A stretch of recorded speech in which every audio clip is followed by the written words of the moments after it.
Are you from Minnesota? I'm an import. I've been here for more than 20 years. I'm from Arkansas originally, but I've been living in Minneapolis since the 80s.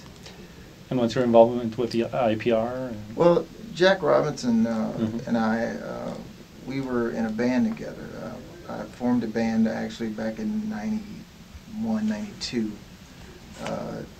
along with another friend of mine, Greg Sane, who was in the group Maserati, and we decided to, well, Prince was opening a club at the time called the Glam Slam, and he wanted a house band, so he tapped my band, and Jack was a bass player in my band.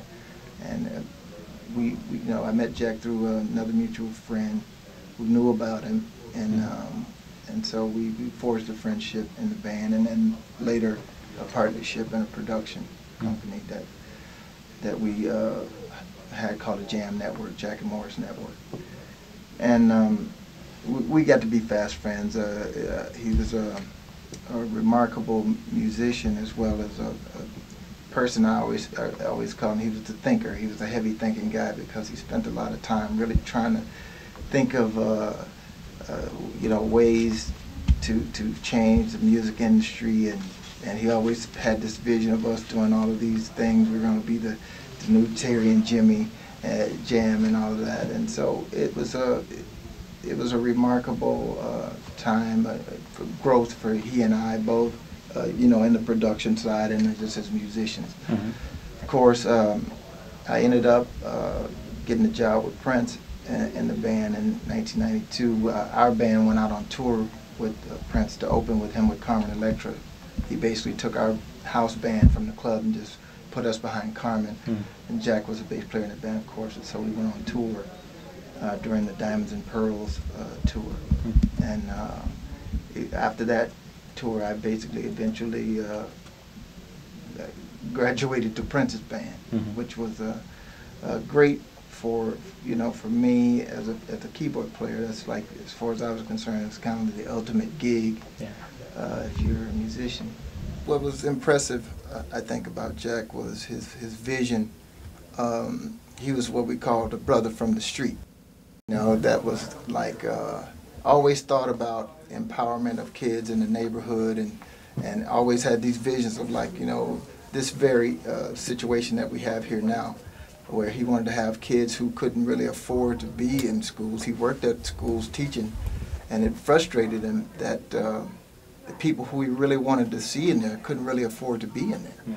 And he always was thinking about how he could, you know, have something that that these kids could be a part of. And he even started, while he was working with the various schools that he taught in, IPR and the other school he worked with, he even created a thing he called his Musicians Workshop, where he had in his studio that he had, he would have kids come through there, and, you know, on a smaller scale. And what's extraordinary is that at this point now, here we are with the dream realized.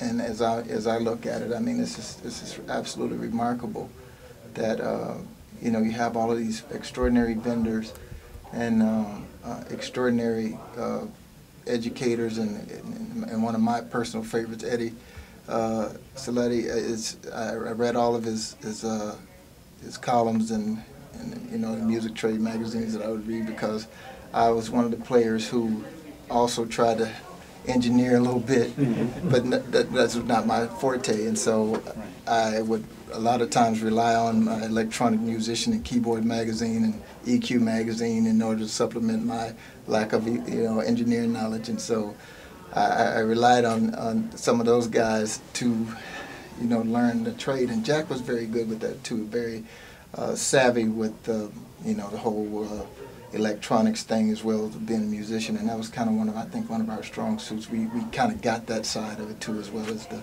music side. And so now to have a scenario like this, where you have all of these extraordinary people that are working with these kids at this level, I was just telling a few of the guys out there looking at the place, like I would have completely went bananas had I had something like this when I was a kid, you know, trying to learn music and everything, and the absolute power that you have now with these computers being as fast as they are, and the equipment being as compact as it is, and everything, you can completely really engage these kids in a way that you know, you can really get that spark. You know, it really used to mean something back in the day when you said, you know, I'm going to the studio. Yeah. It's just like if you were going to the studio, man, that was really a big deal. It cost a lot of money. It was a lot of planning. You had to have everything together because you're going to go in. You had a limited amount of time, so everything had to be absolutely on point. Magical.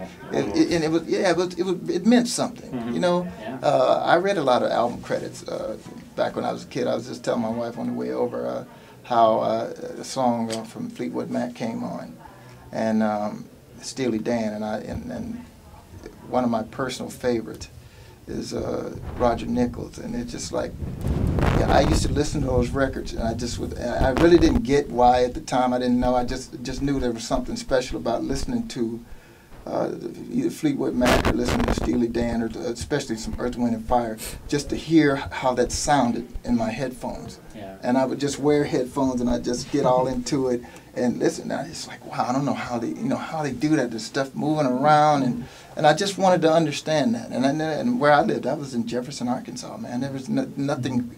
There was no such thing as a studio. You know, there was nothing anywhere nearby. So, you know, I didn't have any real concept of what it was, and so, but I just knew that it was something special, and I wanted to understand it.